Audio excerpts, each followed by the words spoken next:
ॐ नमो नमस्ते देवेशाय सुरासुरनमस्कृत्याय भूतभव्यमहादेवाय हरितपिङ्गललोचनाय बुद्धिरूपेण संस्थिता। ॐ नमः शिवाय। जय श्री राधे कृष्णा। ओम नमः शिवाय। मित्रों, हम सभी ने अभी तक श्री शिव महापुराण की द्वितीय संहिता रुद्र संहिता के जो प्रथम खंड है सृष्टि खंड, उसके 5वें अध्याय तक के बारे में जाना।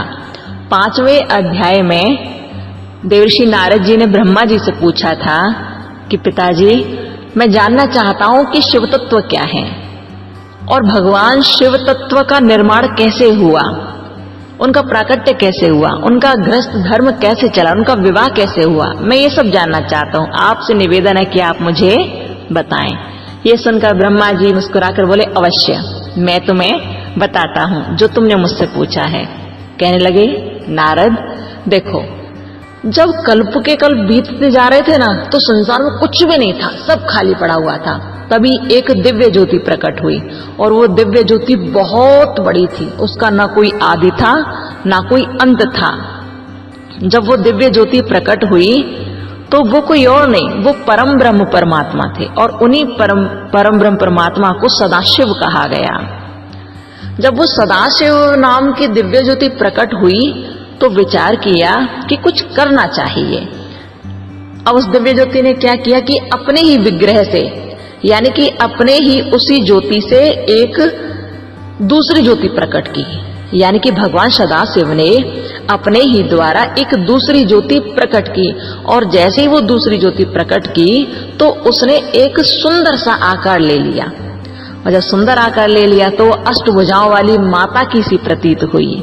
बहुत सुंदर लग रही थी। उसका नाम कुछ और नहीं, वो माता अंबिका थी। जब सदाशिव प्रकट हो गए और माता अंबिका प्रकट हो गई तो सदाशिव भगवान ने देखा अपनी उस शक्ति को और मुस्कुराने लगे और मुस्कुराकर बोले, शक्ति चलो कहीं भ्रमण करने के लिए चलते हैं। आप कितनी सुंदर हो, मैं नहीं जानता था कि मेरी शक्ति इतनी सुंदर होंगी, इतनी अद्भुत होंगी। अरे नारद, मेरी बात सुनो। वो भगवान सदाशिव जिनके 5 मुख हैं और हर मुख पर 3-3 नेत्र हैं, और उन्हीं की जैसी है वो माता शक्ति। बहुत सुंदर सी, बहुत अच्छी सी अष्टभुजाओं वाली है वो माता। जब शिव और शिवानी दोनों ने विचार किया भ्रमण करने का तो दोनों ही आगे चलते चले गए। लेकिन सदाशिव भगवान ने सोचा कि भ्रमण तो करने जा रहे हैं पर जाए कहाँ। तभी भगवान जी ने शक्ति से कहा, शक्ति कहाँ जाना चाहिए।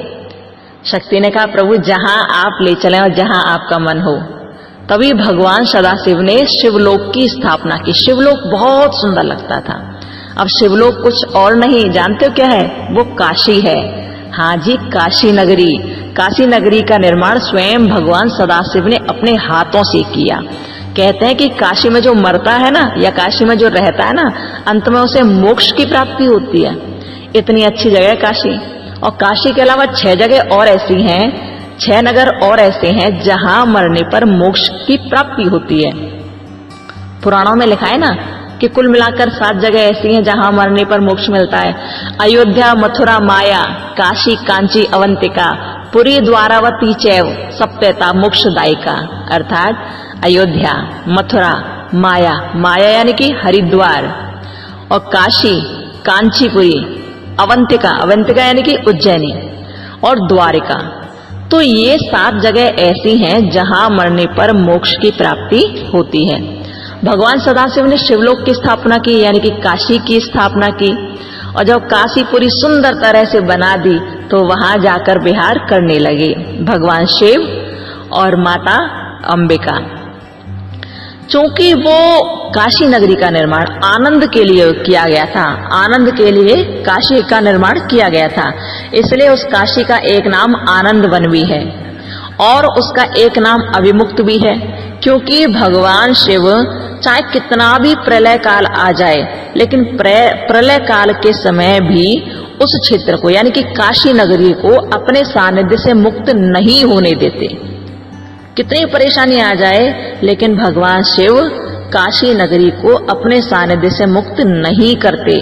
इसलिए उस क्षेत्र का एक नाम अविमुक्त क्षेत्र भी है। तो काशी के कितने नाम हो गए? काशी भी है, आनंद वन भी है और अविमुक्त क्षेत्र भी है। इस प्रकार से वहां पर शिव और शिवा भ्रमण करने लगे। तभी उन दोनों ने विचार किया कि हम दोनों तो यहाँ हैं, लेकिन क्यों ना हमें सृष्टि को आगे बढ़ाना चाहिए, क्यों ना हम एक दूसरे पुरुष के लिए कुछ करें, क्यों ना हम कोई दूसरे पुरुष का निर्माण करें। जब दोनों ने विचार किया तो भगवान सदाशिव बोले, हाँ सही बात कह रहे हैं आप। और इतनी बात कही भगवान सदाशिव ने, और तभी इतने में ही प्रभु ने अपने शरीर के बाएं भाग के 10वें हिस्से पर, परमेश्वर सदाशिव ने अपने बाएं भाग के 10वें हिस्से पर, 10वें अंग पर अमृत मल दिया, अमृत लगा दिया। और जैसे ही अमृत मला तो ही वहां से एक बहुत सुंदर सा पुरुष प्रकट हो गया। इतना सुंदर पुरुष प्रकट हुआ कि तीनों लोकों में उसकी ख्याति विख्यात हुई, बहुत सुंदर। और जब बहुत सुंदर पुरुष प्रकट हो गया तो शिव और शिवा उसे देखकर बहुत आनंदित हुए। उस सुंदर पुरुष ने प्रकट होकर भगवान के सामने, शिव और शिवा के सामने हाथ जोड़े, नतमस्तक हुए और हाथ जोड़कर कहा, प्रभु मेरा नाम निश्चित कीजिए, मेरा काम बताइए। जब ये कहा उन्होंने तो भगवान शिव ने कहा, हे वत्स, आप बहुत सुंदर हो, बहुत श्रेष्ठ हो, आप सारे संसार में व्याप्त रहोगे, आप व्यापक रहोगे और व्यापक होने के कारण ही आपका नाम विष्णु के नाम से विख्यात होगा। यानी कि आप विष्णु के नाम से विख्यात होंगे सारे संसार में। और जैसे ये बात सुनी विष्णु भगवान प्रसन्न हो गए और तभी कहने लगे कि मेरा काम क्या है प्रभु, काम बताएं। ये सुनकर भगवान शिव ने कहा, जाओ सुस्थिर उत्तम तप करो, जाओ तप करो। विष्णु भगवान प्रसन्न हो गए। तभी भगवान शिव ने भगवान विष्णु को श्वास मार्ग से, जैसे हम सांस लेते हैं ना नाक के द्वारा, तो उसी तरह से भगवान सदाशिव ने भगवान श्री हरि विष्णु को वेदों का ज्ञान कराया, श्वास मार्ग से ज्ञान कराया और कहा, अब जाओ और उत्तम तप करो। ये सुनकर भगवान विष्णु वहां से चले गए और जब चले गए तो एक जगह स्थान पर बैठ गए तपस्या करने के लिए। जैसे बैठे आंखें बंद कर ली और भगवान सदाशिव का ही ध्यान किया। बहुत समय हो गया तपस्या करते करते, बहुत वर्ष बीत गए। और जब बहुत समय हुआ तो भगवान विष्णु के शरीर से जितने रोए छिद्र थे ना, सब में से जल की धारा निकलने लगी और जल की धारा बहुत तेज गति से निकली। इतना जल निकलने लगा कि वो जल की धारा है, वो जल आकाश मंडल तक छाने लगा। वो ब्रह्म रूप जल अपने स्पर्श मात्र से सब पापों का नाश करने वाला सिद्ध हुआ, ऐसा जल था वो। और जब बहुत सारा जल निकलने लगा, जल की धारा खूब सारी निकली तो जल ही जल हो गया चारों तरफ। भगवान विष्णु थके हुए तो थे ही, क्योंकि तपस्या करते करते बहुत वर्ष बीत गए थे। तो भगवान विष्णु ने उसी जल में शयन करना आरंभ कर दिया, उसी जल में आराम करना शुरू कर दिया। और जब भगवान जी वहां शयन करने लगे, चूंकि जल का एक नाम नार भी है, जल का एक नाम नार भी है, और उसी नार में, उसी जल में भगवान श्री हरि विष्णु शयन कर रहे हैं, इसलिए भगवान विष्णु का एक नाम नारायण भी हुआ। अब वो भगवान नारायण नाम से प्रसिद्ध हुए। देखिए कैसी लीला प्रभु की, कि भगवान का तप किया और तप के प्रभाव से जल की धारा निकली और जल की धारा में भगवान विष्णु ने शयन किया, इसलिए वो नारायण कहलाए। तप में बड़ी शक्ति होती है मित्रों, बहुत शक्ति। अच्छा, अब ये ब्रह्मा जी कहने लगे नारद जी से कि इस प्रकार भगवान नारायण हुए। और नारद एक बात सुनो, उस समय भगवान विष्णु के अलावा और कोई प्राकृत वस्तु दुनिया में नहीं थी और कुछ नहीं था। अब भगवान विष्णु पुरुष हैं और एक प्रकृति है। प्रकृति से क्या हुआ? प्रकृति से महतत्व की उत्पत्ति हुई। महतत्व यानी कि बुद्धि, महतत्व की उत्पत्ति हुई और महतत्व से 3 गुणों का विकास हुआ, त्रिविध अहंकारों का विकास हुआ। अब अहंकार से 5 तन्मात्राएं उत्पन्न हुई और उन्हीं तन्मात्राओं से 5 महाभूत प्रकट हुए। इन सब के बारे में आप जानते हो ना, 5 तन्मात्राएं कौन कौन सी हैं? हमने आपको बताया था ना, शब्द, स्पर्श, रूप, रस और गंध। तो ये 5 तन्मात्राएं उत्पन्न हुई। उन तन्मात्राओं से 5 महाभूत प्रकट हुए। कौन कौन से? छित जल पाव गगन समीरा, यानी कि आकाश, वायु, अग्नि, जल और पृथ्वी, ये 5 महाभूत हुए। और उसी समय ज्ञानेंद्रियां और कर्मेंद्रियों का प्रादुर्भाव हुआ। 5 ज्ञानेंद्रियां हैं, 5 कर्मेंद्रियां हैं। ज्ञानेंद्रिया कौन सी? जिनसे हमें ज्ञान होता है। कान, त्वचा, आंख, जीवा और नाक, ये 5 ज्ञानेंद्रियां जो हमें अनुभव कराते हैं, जो हमें ज्ञान कराते हैं। कान क्या ज्ञान कराते हैं? शब्द को सुनने का। त्वचा स्पर्श करने का। आंख रूप देखने का। जीवा रस ही तो चाखते हैं जीवा से। और नासिका गंध के लिए होती है। इस प्रकार कुल मिलाकर 24 तत्व हुए। लेकिन यदि इन 24 तत्वों में पुरुष को भी सम्मिलित कर लिया जाए, पुरुष यानी कि भगवान श्री हरि विष्णु, उनको भी सम्मिलित कर लिया जाए तो कुल मिलाकर 25 तत्व हो गए। वो भगवान विष्णु शिव की इच्छा से ही ब्रह्म रूप जल में सो गए। नारद जी मेरी बात सुनो आगे की। इस प्रकार भगवान विष्णु हुए। अब भगवान विष्णु तो वहां सोए हुए हैं, लेकिन भगवान सदाशिव ने अब क्या किया? सदाशिव भगवान ने अपने दाहिने अंग से मुझे उत्पन्न किया, यानी कि ब्रह्मा जी को उत्पन्न किया। और जब मुझे उत्पन्न किया तो मुझे अपनी माया के वशीभूत कर दिया। और माया के वशीभूत करके भगवान नारायण देव के नाभि कमल में डाल दिया। जो श्रीहरि भगवान विष्णु जल में शयन कर रहे थे ना, जिस जल में शयन कर रहे थे भगवान विष्णु, उन्हें तो ध्यान नहीं था कि वो क्या हो रहा है, लेकिन उन्हीं की नाभि से एक कमल प्रकट किया भगवान सदाशिव ने, और उसी कमल में ले जाकर मुझे डाल दिया। और जब मुझे डाल दिया तो मुझे पता ही नहीं कि मेरा पिता कौन था, मैं समझ ही नहीं पा रहा था। अब जैसे ही मैं वहां कमल की पंखुड़ी कमल के फूल पर पहुंचा तो मैंने चारों ओर देखा कि मेरा पिता कौन है, मुझे तो नजर नहीं आता, मैं यहां कहां से आया। अब मैंने अपने पिता की खोज करने के लिए उस कमल के भीतर प्रवेश किया, उसकी नाल में प्रवेश किया। और जब नाल में प्रवेश किया तो मुझे कुछ नजर नहीं आया। मैं बहुत वर्षों तक उसी कमल के फूल की नाल में घूमता रहा, लेकिन मुझे उसका ना कोई आदि नजर आया, ना कोई अंत नजर आया। परेशान हो गया और लौट फिर के कमल के फूल पर आकर ही बैठ गया। मित्रों, इस कथा को हम आपको पहले सुना चुके हैं, लेकिन ये रुद्र संहिता में भी कथा आती है, इसलिए हम आपको बता रहे हैं। अब देखो, यहाँ 2 बातें प्रकट होंगी कि ब्रह्मा जी पहले कमल के नाल में खूब घूमे थे, लेकिन कोई नहीं मिला, और अंत में वो भगवान विष्णु से लड़ने लगे। जब भगवान विष्णु ने क्षीर सागर में दिखाई दिए शयन करते हुए, तो उनके सामने जाकर लड़ने लगे और कहने लगे, मैं तुम्हारा पिता हूं, मुझे प्रणाम करो। ब्रह्मा विष्णु के बीच में युद्ध भी हुआ था उस समय। लेकिन यहां ब्रह्मा जी क्या कह रहे हैं नारद जी से, देखिए।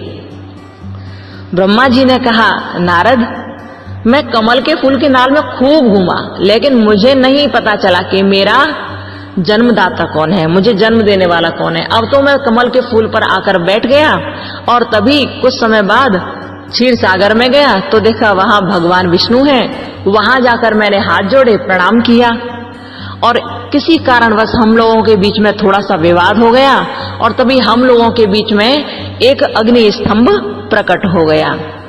यहाँ क्या कहा ब्रह्मा जी ने कि थोड़ा सा विवाद हो गया, अग्नि स्तंभ प्रकट हो गया। लेकिन वहां क्या किया था, वहां ब्रह्मा जी ने बहुत सारी बातें की थी भगवान विष्णु से, बहुत बुरा भला कहा था। तब युद्ध की संभावना हुई थी उन लोगों के बीच में। ऐसा ही होता है ना, हम लोग अपनी जिंदगी में बहुत सारे काम करते हैं, बहुत सारे काम करते हैं, बुरे बुरे काम भी कर जाते हैं, लेकिन जब हमारे बालक होते हैं ना, तो उन बालकों के सामने हम लोग अपनी कितनी डींगे हाँकते हैं कि हमने इतना बढ़िया किया, हमने ऐसा किया। अपनी कमियों को छुपाते हैं, अपनी गलतियों को छुपाते हैं, और अपनी अच्छी अच्छी बातें बता देते हैं। ब्रह्मा जी ने भी उस समय तो खूब लड़ाई की थी भगवान विष्णु से। उन दोनों के बीच में महेश्वर अस्त्र और पशुपत अस्त्र तक छोड़े गए थे, तब जाकर भगवान सदाशिव को बीच में प्रकट होना पड़ा था। लेकिन यहाँ ब्रह्मा जी कह रहे हैं नारद जी से कि हम लोगों ने एक दूसरे को प्रणाम किया, और सबसे पहले तो मैंने ही प्रणाम किया भगवान विष्णु को अपना पिता जानकर। लेकिन किसी कारणवश जब थोड़ी सी बात बढ़ गई, थोड़ा विवाद हो गया, तो भगवान सदाशिव बीच में अग्नि स्तंभ के रूप में प्रकट हो गए। और उन्हीं अग्नि स्तंभ के रूप में प्रकट होने की वजह से भगवान के सुंदर छवि को हम लोग देखने का प्रयास करते हैं, लेकिन हमें समझ नहीं आता कि इनके आदि कहाँ है और इनका अंत कहाँ है। तो मैंने और भगवान श्री हरि विष्णु ने सोचा कि हम लोग इस प्रकाश स्तंभ का आदि और अंत खोजकर आएंगे। तो मैं तो चला गया वहां ऊपर की तरफ इसका अंत खोजने के लिए, और भगवान श्रीहरि चले गए नीचे की तरफ इसका आदि खोजने के लिए, लेकिन हम दोनों में से कोई खोज नहीं पाया। दोनों लौट आए, और जब लौट आए तो अंत में भगवान शिव ने, सदाशिव ने अपना रूप प्रकट किया और हमें बता दिया कि वो कौन है, और तभी हम दोनों को हमारा काम सौंप दिया। ब्रह्मा जी ने ऐसी बात कह दी, पर ब्रह्मा जी ने ये बात नहीं कही कि मैं केतकी के फूल को लेकर लौट आया था और इस कारण मेरा एक 5वां जो सिर था वो भी काट दिया गया था। ब्रह्मा जी ने अपनी गलती नहीं बताई, बस बढ़िया बढ़िया बात बता दी नारद जी को, कैसा हुआ और वैसा हुआ। ऐसा ही होता है, हम लोग भी अपनी गलतियों को छुपाते हैं, पर गलतियां जब छुपाते हैं ना तो कहीं ना कहीं बाद में पता तो चल जाती है। इसलिए पहले तो गलती करो ही मत, और जब करी है तो बताने में कोई दिक्कत नहीं है, बता देनी चाहिए। पर ब्रह्मा जी ने नहीं बताई। अच्छी अच्छी बात बता रहे नारद जी को कि इस प्रकार भगवान सदाशिव ने मुझे और विष्णु जी को अपना अपना काम सौंप दिया, और फिर हम दोनों ने ही भगवान श्री शिव की बहुत सुंदर तरह से पूजा की। अरे नारद जी, जो तुम 7 स्वरों को गाते हो ना, जिसे सरस्वती देवी 7 स्वरों को गाती हैं, सुंदर तरह गाती हैं, मित्रों हम लोग भी सुरों को गाते हैं। और जो अ से ज्ञ तक जो बोलते हैं ना हम लोग वर्णमाला, ये कहीं और से नहीं, ये भगवान सदाशिव से ही प्रकट हुए हैं। हमारी संस्कृति है ये कि हम अ से ज्ञ तक बोलें और सीखें और समझें। लेकिन आजकल तो लोग अ से ज्ञ तक तो बाद में सीखते हैं, पहले अ की जगह ए को सीखते हैं, ए से जेड तक सीखते हैं, क्योंकि हम लोगों के ऊपर पाश्चात्य संस्कृति पूरी तरह हावी हो चुकी है। तो अ से ज्ञ तक मुश्किल से 2-4 लोगों को याद होंगे, जो बड़े बड़े हैं उनकी बात की जा रही है, 2-4 लोगों को याद होंगे मुश्किल से, लेकिन ABCD शायद सबको याद होगी, सबको याद होगी। पर हमारी संस्कृति में अ से ज्ञ तक है। आज के समय में तो ऐसा और है कि आप यदि इंग्लिश बोलते हो, आप यदि पूरी तरह से इंग्लिश फर्राटेदार इंग्लिश बोलते हो तो लोग कहते हैं पढ़ा लिखा है, भले आप कुछ नहीं आता, लेकिन आप पूरी तरह इंग्लिश बोल रहे हो, फर्राटेदार बोल रहे हो, तो लोग कहते हैं बहुत पढ़ा लिखा है भाई, बहुत पढ़ा लिखा है। लेकिन आपने हिंदी बोलना शुरू कर दिया तो लोग आपको गंवार समझते हैं। हर कोई कहता है गंवार है, अंग्रेजी आती नहीं है, इसे बोलेगा कहां से। ऐसा नहीं है कि जो इंग्लिश नहीं बोलता उसे वास्तव में इंग्लिश नहीं आती हो, ऐसा नहीं है। लेकिन कुछ लोग ऐसे होते हैं कि वो अपनी संस्कृति को आगे बढ़ाना चाहते हैं, वो अपनी हिंदी को आगे बढ़ाना चाहते हैं, कैसे भी करके हिंदी आगे बढ़े, वो ऐसा चाहते हैं। जरूरी नहीं है कि जो कोई कुछ बोलता नहीं तो उसे कुछ आता ना हो, ऐसा नहीं है, लेकिन फिर भी कुछ लोग ऐसा ही समझ लेते हैं। खैर छोड़िए उस बात को। कुल मिलाकर यह है कि अ से ज्ञ तक अपनी संस्कृति के अनुरूप है, क्योंकि स्वयं ये भगवान शिव से ही उत्पन्न है। भगवान के अंग है ना, सदाशिव के जो अंग है, उन अंगों से प्रकट हुए ये वर्णमाला। तो कोशिश कीजिए अपनी संस्कृति का विस्तार करने की। अंग्रेजी बोलते हो ठीक है, लेकिन हिंदी को भी मत भूलिए, ठीक है। इस प्रकार भगवान सदाशिव ने बाएं भाग से भगवान श्री हरि विष्णु को और अपने दाहिने भाग से मुझे प्रकट किया। हम दोनों तो प्रकट हो गए। अब सदाशिव भगवान ने हमसे कहा कि तुम दोनों हो गए, ब्रह्मा जी तुम सृष्टि की रचना करोगे और विष्णु भगवान आप सृष्टि का पालन करोगे। लेकिन सृष्टि की रचना होती रहे, सृष्टि का पालन होता रहे तो सृष्टि बहुत बढ़ जाएगी, इसलिए संहार करने के लिए भी तो किसी को आना पड़ेगा। तभी सदाशिव भगवान ने कहा देखो अब संहार करने के लिए मैं किसी को तैयार करूंगा। चूंकि विष्णु को मैंने बाएं अंग से, ब्रह्मा को मैंने दाहिने अंग से, तो अब मैं अपना ही एक स्वरूप प्रकट करूंगा जो मेरे हृदय से प्रकट होगा, और उसका नाम होगा रुद्र। वो रुद्र कोई और नहीं, वो सदाशिव ही होंगे। और हाँ ब्रह्मा, उस रुद्र को मैं अपने हृदय से प्रकट करके तुम्हारी भ्रकुटियों के बीच में से निकलवाऊंगा, तुम्हारी भ्रकुटियों के बीच में से प्रकट कराऊंगा। इस प्रकार तुम तीनों ही देव हो जाओगे, ब्रह्मा विष्णु और महेश। ब्रह्मा सृष्टि के रचयिता होंगे, विष्णु पालन करता होंगे, और जो रुद्र है ना, जो महेश है ना, वही रुद्र इस सृष्टि का संहार करेंगे। जब देख लेंगे कि सृष्टि बढ़ती जा रही है, बहुत अधिक बढ़ गई है, बहुत लोग बढ़ते जा रहे हैं, तो सृष्टि का संहार करते जाएंगे वो रुद्र। अब इन तीनों देवताओं के लिए, आप तीनों देवताओं के लिए मेरी जो देवी है ना, जो मेरी अंबिका है ना, वो आप तीनों के लिए अपनी शक्ति प्रकट करेगी। तभी माता देवी ने, माता उमा ने, जो अंबिका माता थी, उन्होंने ही अपनी शक्ति को आगे प्रकट किया और 3 शक्ति पैदा कर दी। एक से ब्रह्मा जी की पत्नी ब्रह्माणी बनी, बाग देवी जो है माता सरस्वती वो बनी, और दूसरे भाग से माता लक्ष्मी बनी जो विष्णु जी के साथ हुई, और तीसरे से भद्रकाली बनी। भद्रकाली जो रुद्र भगवान को सौंपी जाएंगी, वो भद्रकाली। इस प्रकार तीनों देवियां और तीनों देवता प्रकट हुए। ब्रह्मा जी ने कह दिया कि मैं नारायण से उत्पन्न हुआ, और उधर सदाशिव की कृपा से रुद्र भगवान मेरी भ्रकुटियों के बीच में से उत्पन्न हुए। भगवान सदाशिव ने भगवान विष्णु की ओर देखा और विष्णु जी की ओर देखकर कहा कि मेरे हृदय में विष्णु है और विष्णु के हृदय में मैं हूं। यदि हम दोनों में कोई भी किसी भी तरह अंतर समझता है तो वो मुझे कभी प्रिय नहीं हो सकता। भगवान सदाशिव ने कहा था, ममेव हृदये विष्णु विष्णोश्च हृदये अहम् उभयोरन्तरं यो वै न जानाते मतो मम। अर्थात हम लोगों में कोई अंतर नहीं है, हम लोग एक ही हैं, विष्णु और शिव एक ही हैं। इसलिए जो भी कोई हमें एक मानकर पूछता है ना, उसको हर प्रकार के ऐश्वर्य की प्राप्ति होती है। भगवान भोलेनाथ ने ऐसा कहा, नारद इस प्रकार से मैंने तुम्हें कथा को बताया, और आगे सुनना कि सृष्टि की रचना का भार हम लोगों ने कैसे संभाला, क्या क्या किया, आगे मैं तुम्हें बताऊंगा। मित्रों, इस तरह आज हमने 6वें अध्याय से 9वें अध्याय तक की कथा को सुना। अब आगे की कथा हम अगले वीडियो में सुनाएंगे। खुश रहिए, मस्त रहिए, राधे राधे, ओम नमः शिवाय, और सुनते रहिए ध्यान से कथाओं को। जय श्री कृष्णा, ओम नमः शिवाय।